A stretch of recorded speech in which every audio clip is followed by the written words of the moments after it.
Hati-hati loh, rakyat tuh sensitif kalau pajak dinaikkan. Kita ini tidak ingin berburu di dalam kebun binatang. Kita ingin memperluas kebun binatangnya. Kita tanami, binatangnya kita gemukkan. Artinya apa? Membuka dunia usaha baru. Memangnya ada hutang budi apa?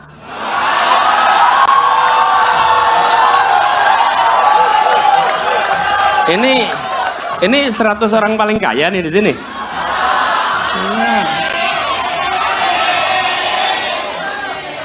Iya, yang 100 paling kaya nggak berani ketemu. Gini, teman-teman sekalian, kita ingin sistem perpajakan kita berkeadilan, oke?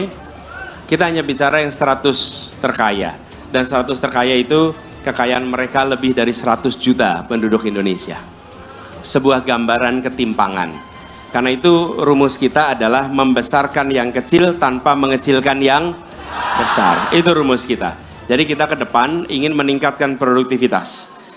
Dan kita ingin agar perpajakan kita pada yang paling atas itu harus berkeadilan. Jangan sampai kepada yang paling atas. Ini bukan kepada yang di tengah. Ini hanya 100 yang teratas supaya lebih berkeadilan. Dengan begitu kita akan menyaksikan manfaat itu dirasakan orang Indonesia lebih banyak. Kenapa? Hampir semua yang di puncak itu mendapatkan kekayaan sebesar itu akibat privilege yang diberikan oleh negara. Privilege, apakah itu pertambangan, apakah itu perkebunan, apapun itu datangnya dari negara. Ada 1-2 yang memang lewat aktivitas pasar, pure perekonomian. Tapi sebagian besar adalah mendapatkan kesempatan dari negara. Nah, faedahnya harus bisa dirasakan oleh orang banyak. Tapi kami tidak ada rencana untuk menaikkan pajak kepada masyarakat Indonesia secara umum. Tidak ada rencana menaikkan pajak. Oke? Jadi jangan sampai nanti dipikir, oh sebentar, perubahan itu artinya menaikkan pajak. Loh, kita justru ingin lebih efisien. Dan kami tidak ingin menyebut wajib pajak dengan istilah binatang. Bukan, ini orang-orang yang bekerja untuk kemajuan. Memang ada yang nyebut ya? Nah itu, sebenarnya pertanyaan saya, emang ada bang yang nyebut? Saya sih nggak tahu sih kalau ada ya. Jadi kita ingin agar, tahu tax ratio nggak? Tahu dong. Tapi nanti jangan ditanyain bedanya apa sama saya. Nanti saya awal lagi nih Bang Anies. Yang harus tahu adalah calon wakil presiden. Moderator nggak harus tahu, ya kan? Ya, oke. Jadi kembali kepada ini, kita ingin agar berkeadilan. Prinsipnya adalah Indonesia yang lebih adil untuk semua, lebih makmur untuk semua. Gitu jawabnya, ya. Oke, baik. Terima kasih Bang Anies. Boleh untuk nutup segmen ini tepuk tangan dulu dong untuk Bang Anies. Ya, teman-teman, setelah ini kita akan masuk ke segmen yang paling ditunggu-tunggu nih. Ini kok udah mulai siap-siap angkat tangan, sabar mas.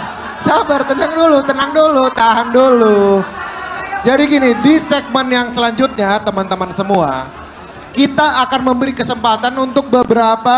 Gibran Rakabuming kembali dianggap melakukan tindakan provokatif dalam debat Cawapres di JCC, Jakarta, Jumat tanggal 22 Desember tahun 2023 kemarin. Ketua Tim Pemenangan Nasional TPN, Ganjar Pranowo Mahfud MD, Arsyad Rashid, pun menyoroti dan memberikan tanggapannya soal tindakan provokatif Gibran tersebut. Arsyad juga menyentil Komisi Pemilihan Umum KPU dalam menyikapi hal ini. Arsyad berharap KPU tidak diam melihat tindakan tersebut. KPU, kata dia, seharusnya bisa menindak hal itu sesuai ketentuan undang-undang. Harapan saya, KPU kan enggak buta untuk melihat, enggak tuli untuk mendengar, kata Arsyad saat ditemui di Desa Baru Gubuk, Jatisari, Karawang, Sabtu tanggal 23 Desember tahun 2023. TPN, kata Arsyad, percaya bahwa KPU akan memberikan tindakan yang sesuai agar pelaksanaan sisa debat berikutnya tidak terulang kejadian provokatif serupa. Kita percayakan tindakannya kepada KPU, kemudian ke depan penyempurnaan harus dilakukan terus, ucapnya. KPU sendiri menyatakan akan kembali mengingatkan dan menegur Gibran atas tindakannya yang mengomporinya ketika berlangsungnya debat kedua Pilpres 2024.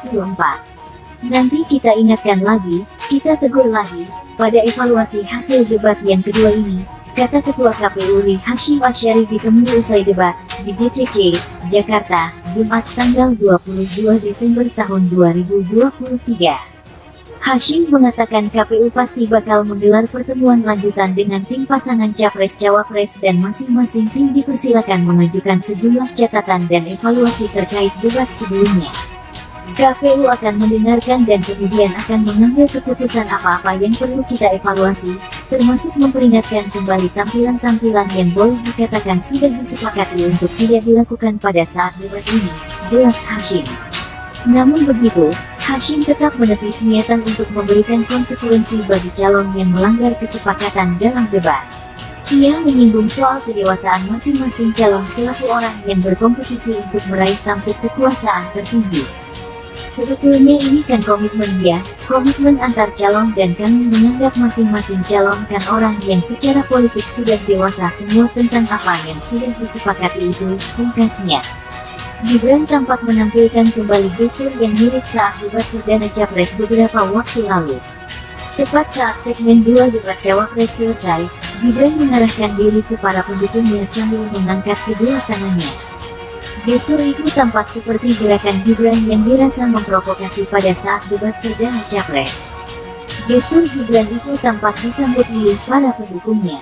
KPU RI telah menegur Gibran ihwal sikap yang ditunjukkan saat debat Capres perdana. Teguran itu disampaikan oleh KPU melalui rapat evaluasi debat perdana bersama tim pasangan calon peserta pemilu yang berlangsung Kamis tanggal 14 Desember tahun 2023 di kantor KPU RI, Jakarta. Gibran Rakabuming kembali dianggap melakukan tindakan provokatif dalam debat Cawapres di JCC, Jakarta, Jumat tanggal 22 Desember tahun 2023 kemarin.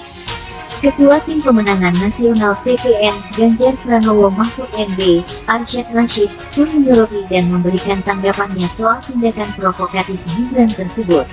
Arsyad juga menyentil Komisi Pemilihan Umum KPU dalam menyikapi hal ini. Arsyad berharap KPU tidak diam melihat tindakan tersebut. KPU, kata dia, seharusnya bisa menindak hal itu sesuai ketentuan undang-undang. Harapan saya, KPU kan enggak buta untuk melihat, enggak tuli untuk mendengar, kata Arsyad saat ditemui di Desa Baru Gubuk, Jatisari, Karawang, Sabtu tanggal 23 Desember tahun 2023. TPN, kata Arsyad, percaya bahwa KPU akan memberikan tindakan yang sesuai agar pelaksanaan sisa debat berikutnya tidak terulang kejadian provokatif serupa.